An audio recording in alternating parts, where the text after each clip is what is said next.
সব বাটাগুলো রেডি করে নিচ্ছি, আজকে যেহেতু কালী পুজো আর এগুলো সব আদির নামে পুজো দেওয়া হবে, তাই সব কিছু গুছিয়ে একদম ব্যাগের মধ্যে ভরে রেডি করে নেব। আর এদিকে অনেক রকমের প্রদীপ কিনেছি, সঙ্গে জবা ফুলের মালা কিনেছি, তাই সব একসাথে গুছিয়ে মিষ্টির প্যাকেট, তারপরে ফল ফুল সব কিছু নিয়ে এখন ব্যাগে ভরে ব্যাগটা রেডি করে রাখবো, তারপর বেরোতে হবে।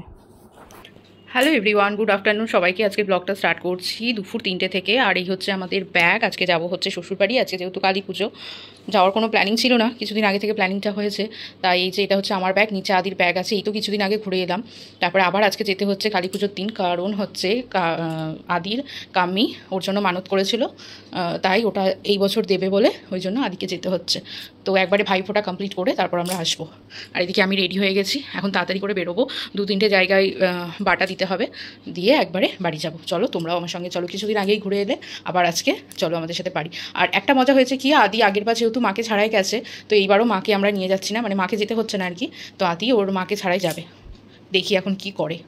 এই যে রেডি হয়ে গেছে, এখন রুমাল টুমাল মুখের মধ্যে বেঁধে এখন কি করছে, তাই তো।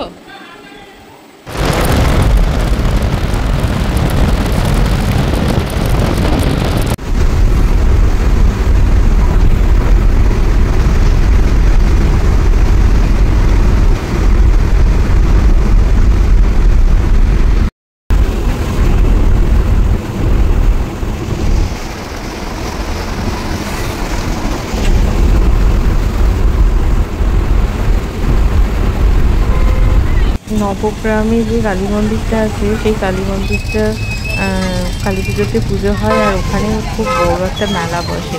রাস্তার উপরেই মেলাটা বসে, ওই জন্য একটু জ্যাম হয়। আর জ্যাম লেগেছিলো বলে আমি গাড়ি থেকে ভিডিওটা করে নিলাম আর একটুখানি দাঁড়ালাম, কারণ ওখানে একটা বাটা দিলাম আদির নামে, ওর পিপির হাতে দিয়ে দিলাম। ওর পিপি পুজোটা দিয়ে দেবে, দিয়ে ওখান থেকে ঠাকুরটা দেখে আবার আমরা যাচ্ছি এখন বাড়ির দিকে।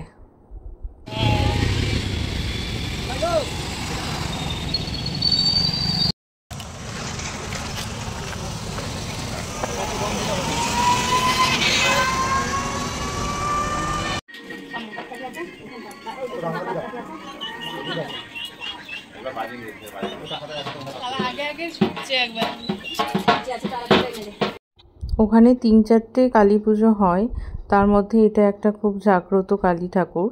তো ওখানেও গেছিলাম, আর ওখানে যেহেতু গান চলছিল, তাই আমার আদি একটুখানি নাচ করে নিচ্ছিল, কারণ ও তো এইভাবে আর কি কোনো সময় করে না, তো যেখানে যেখানে গান চলে একটু করে নেচে নেয়।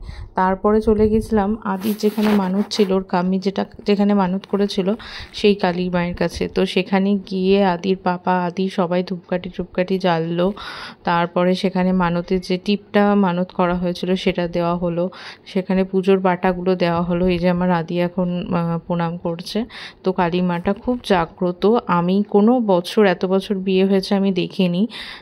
তো এই বছর কিছুদিন আগেই আমি ঘুরে এসেছি, তখন তো শুধু কাঠামোটা ছিল, ঠাকুর তৈরি হয়নি। তখন মনে মনে জাস্ট বলেছিলাম যে আমি তো কোনো বছর দেখতে পাইনি, তো এই বছরেই যে মা আমাকে দেখাবে পুজো আমি ভাবতে পারিনি। তো এত ভালো লেগেছে যে কি বলবো। তো এইটুকুই মানে আমার আর কি ঠাকুরের কাছে চাওয়া, যে আমার আদি আর আদির পাপা আমাদের সবাই যেন আমরা খুব ভালো থাকি, আর সবাইকে যেন ভালো রাখে। আর এখানে সব গান টানগুলো হচ্ছিল, সবাই বসে বসে শুনছিল, এতই সাউন্ড ছিল যে ওখানে বেশিক্ষণ দাঁড়ানো যাচ্ছিল না। তারপর এই যে মেলায় চলে এলাম, ওখানেও ছোট্ট করে একদিনের মেলা বসে। তো সেখানে এই যে এখানে মেলা থাকবে, যেখানে খেলনা থাকবে, সেখানে আমার আদিকে আর এই যে আদির দাদাকে দুজনাকেই সরানো যায় না। তো দুজনার বায়না চলছে যে এইটা নেব, ওটা নেব, সেটা নেব। আর আদির কাকাই আদিকে একটা বন্দুক কিনে দিয়েছে। তারপরে এই যে দুটো লেজার লাইট কিনেছে, দিয়ে লেজার লাইটে এখন দুজনা খেলা করছে।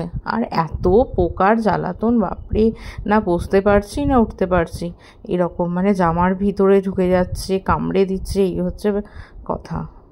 সবেমাত্র পুজোর ডালা ফালা দিয়ে এলাম, এখানে তো পুজো হতে সেই 3-4টে বেজে যাবে, কতক্ষণ তো থাকতে পারবো না, তাই সবাই মিলে ঘুরে টুরে এই সবে বাড়ি এলাম। এবার আদিকে খাওয়াবো, খাইয়ে দাইয়ে এবার ওকে ঘুমটা পাড়াবো।